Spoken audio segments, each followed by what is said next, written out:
detrás de los modelos económicos siempre hay un economista que es el filósofo, podríamos decir, de ese modelo.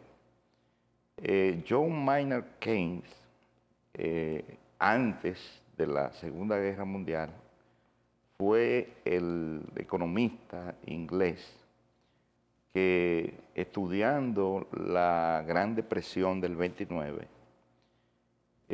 diseñó un modelo mediante el cual preveía un Estado fuerte, apoyando, por supuesto, al sector privado como generador de empleo y dinamizador de la economía.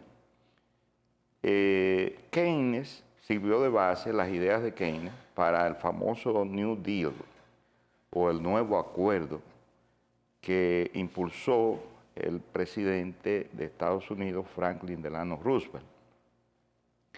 Y de ahí surgió un Estado, en este caso Estados Unidos, consolidado, fuerte, con mucha inversión pública, incentivo del ahorro, el consumo, la inversión.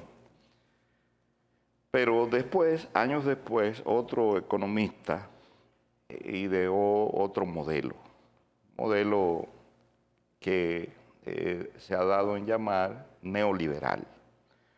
El modelo neoliberal teniendo, claro, hubo antecedentes a ese modelo neoliberal en la propia Europa, pero quien le da forma y quien verdaderamente lo impulsa para que se implemente en algunos países, como el caso de Chile, fue Milton Friedman. Y ese modelo implicaba el empequeñecimiento del Estado, un Estado pequeño frente a un sector privado grande, fuerte, poderoso. Eso se llevó a cabo en Chile con el programa económico que se denominó El Ladrillo, que tuvo como cabecillas a los famosos Chicago Boys, unos economistas que trajeron a Chile para apoyar a Pinochet y aplicaron ese programa. La reforma y modernización del Estado que se viene impulsando aquí en el país pudiera llevarnos a pensar en que ese modelo neoliberal se quiere implementar. Porque lo que está haciendo o está impulsando el presidente Abinader es un Estado más pequeño, más reducido, con menos instituciones, con menos empleomanía. Hay casi 700.000 empleados en el sector público. Estamos en los 600 y tantos, 600.000 y tantos. Entonces, ¿qué creen ustedes, muchachos, de estas fusiones, eliminaciones? Déjame felicitarte primero a ti por esa introducción que hiciste. Muy atinada, una capacidad de síntesis envidiable, pedagógicamente entendible para que la gente sepa de qué que nosotros vamos a hablar ahora, ¿no? Muy bien. Entonces, miren, el presidente de la República ha anunciado, pues un anuncio, algo, una intención. Esa intención tiene como finalidad reducir la capacidad institucional del Estado a partir de la eliminación de supuestas o reales duplicidad de funciones de los organismos públicos. Obviamente eso va a afectar a la política pública, como deberá, comenzando, si se quiere, porque va a afectar alrededor de 20.000 afectar, ya sea a través de desvinculación o ya sea a través de traslado, a través de rebaja de categoría en la jerarquía dentro del marco del empleo, de la institución, etc. A 20.000 personas va a impactar eso, esa intención. Y un ahorro de 25.000 millones de pesos. Y un ahorro de 25.000 millones que hasta donde se ha dicho hasta ahora, que uno pueda entenderlo públicamente, es que las reales intenciones de ese paquete, como le llama Filpo, neoliberal, es no solamente reducir la capacidad del Estado, sino ahorrarse esos 25.000 millones de pesos, lo cual ya tiene un alto grado vamos a decir, de tendencia economicista en las medidas, no institucional. Claro está, eso tiene sus bemoles, porque hay algunas de esas instituciones, como la Comisión Barrial, como la Comisión de Salud, de tal cosa, de modernización de tal cosa, que se puede quitar por decreto porque lo hizo todo decreto. Pero hay una serie de instituciones, como por ejemplo la unificación del MESID con la educación básica, pues que habría que ver cuáles son los fundamentos del presidente de la República para fusionar esas dos instituciones. Habría que ver, cuando somete el proyecto de ley, porque tiene que someterlo, porque la educación básica es por la ley 6697 y la de la educación superior es por la ley 139-01. O sea, tiene que modificar ambas leyes.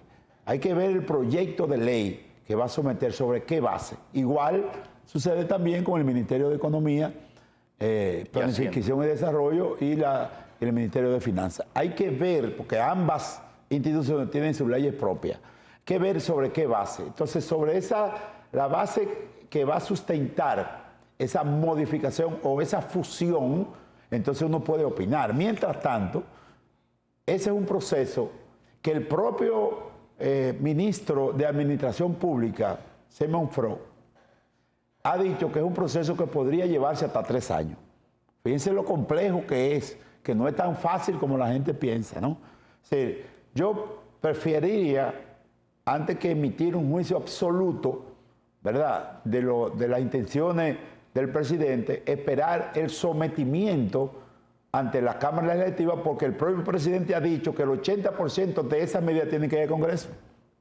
Yo creo que más, ¿verdad? Pero el propio admite que el propio presidente que el 80% de esos anuncios tendrá que pasar en el Congreso, y ya ustedes saben cómo está la situación entre el Congreso y el Poder Ejecutivo, que aunque, como dice Filpo, dentro de la teoría clásica es normal que haya discrepancia, pero en el caso concreto que nos ocupa en esta coyuntura, lo que se está dando es un tema de pulso entre dos poderes fácticos que controla el mismo partido, el Poder Ejecutivo y el Poder Legislativo.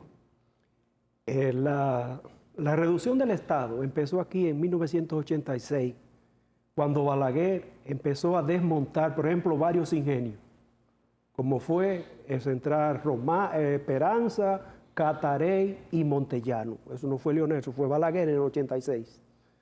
Que después en La Esperanza se creó una zona franca, creo que en Villa Altagracia también, sí, donde estaban los ingenios, y lo propio en Puerto Plata. La gran oleada de reducción de las empresas, que se denominó capitalización, se hicieron con Leonel. Ahora, no cabe dudas de que el presidente está supeditando a los requerimientos del mercado, de grupos empresariales y hasta del Fondo Monetario, cuestiones sociales, supeditarlas a cuestiones económicas. Esto genera controversias porque el mercado es insaciable. Al mercado no le importa que los pacientes se mueran por falta de medicina. Por eso el Papa habla de capitalismo salvaje. Entonces, los gobernantes muchas veces tienen que apelar a criterios keynesianos, como tú has dicho, de fomentar la inversión pública, el pleno empleo, entre otras cuestiones, para poder enfrentar con eficiencia. Entonces, mire, en esta situación también se está dando otra cuestión, aparte de reducir el Estado y hacerlo eficiente. Y es que, por ejemplo, en esta semana, varios economistas han estado planteando que los motores del crecimiento de la economía dominicana están prácticamente agotados y que nosotros tenemos que reinventarnos el aparato productivo de cara a dar un salto cualitativo. No tenemos más horizonte en la remesa que los 10 u 11 mil millones, que es bastante lo que nos llega. Es suficiente, es Sí. mucho. Del turismo, bueno, pero es que la mayor parte de las ganancias del turismo no es del Estado, es de empresarios y otros que se van hacia el exterior. Y un criterio simple en economía es que cuando las ganancias de una economía se salen y se van al exterior, eso es pérdida.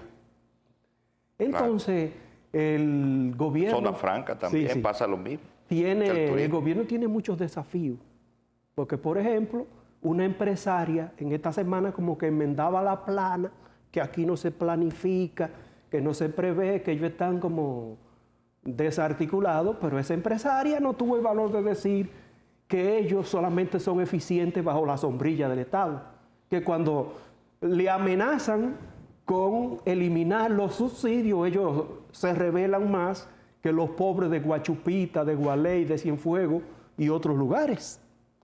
Entonces, aquí cada uno grita por su teta, decía mi papá.